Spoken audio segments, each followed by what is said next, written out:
Bonjour Guillaume. Bonjour Laurent. Bien écoute, confinement oblige, nous nous retrouvons face à face mais par écran interposé aujourd'hui.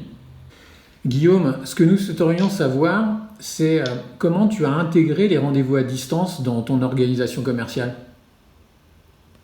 Écoute, aujourd'hui, les rendez-vous à distance, bon, ils existaient déjà avant, hein. Rendez-vous téléphoniques, c'était quelque chose qui était carrément intégré dans notre organisation. Aujourd'hui, clairement, les rendez-vous à distance ont supplanté les rendez-vous physiques. Ça représente à peu près 2 à 3 rendez-vous par semaine aujourd'hui. Ce qui est important puisque les clients dans notre métier, on a quand même une partie de la confiance qui passe aussi par l'image et de voir la personne avec qui tu traites est quand même pas mal rassurant plutôt de savoir que tu es sur une plateforme logée je ne sais où. Ça donne un côté personnalisé. Donc aujourd'hui, entre un rendez-vous téléphonique et un rendez-vous visio, ta préférence, elle est sur la visio. Plutôt la visio, ouais. Plutôt la visio. Comment prépares-tu techniquement ces nouveaux rendez-vous, Guillaume? Bah, première chose, c'est déjà s'assurer que le client est en mesure de pouvoir le recevoir. Donc, lors du premier contact que je vais avoir avec lui par téléphone, déjà je vais m'assurer qu'il est en mesure de pouvoir recevoir un échange en vidéo, donc avec une caméra, avec un micro, s'assurer que le réseau dans lequel on est suffisamment bon pour pouvoir avoir comment dire, une émission de qualité.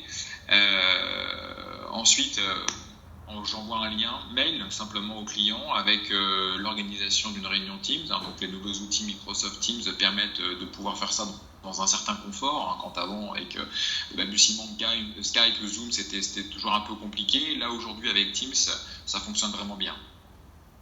Quel est le ressenti de tes clients avec ce nouveau moyen de communication? Écoute, de manière assez surprenante, les clients sont plutôt rassurés en fait.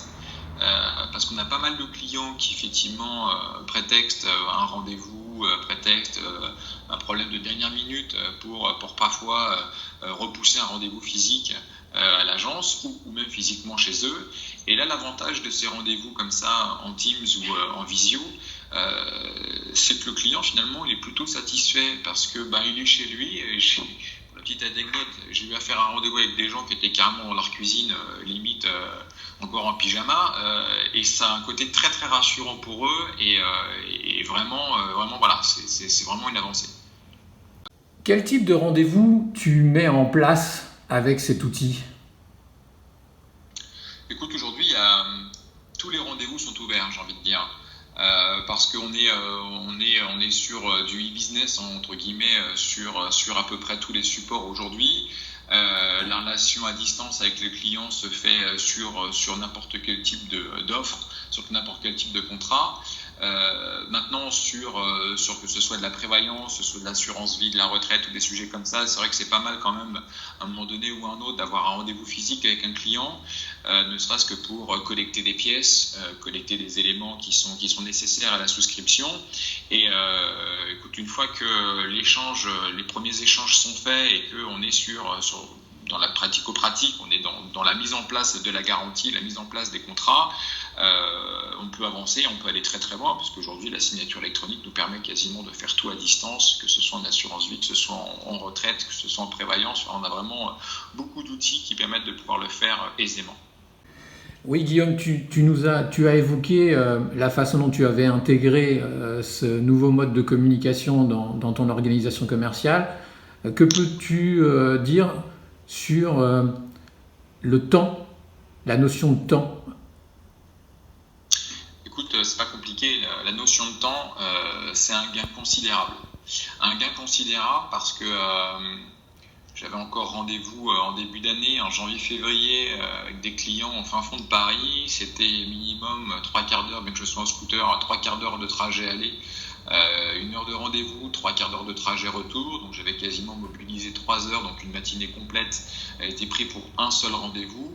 Là, techniquement, aujourd'hui, je suis en mesure de pouvoir prendre un rendez-vous avec un client, me concentrer sur ce rendez-vous tout de suite avec des éléments que je peux avoir sous la main, me concentrer sur un rendez-vous qui peut peut-être durer finalement 1 heure et demie, et pas avoir le souci du trajet derrière, et d'avoir tout ce dont j'ai besoin sous la main de manière totalement efficace et de manière beaucoup plus opérationnelle.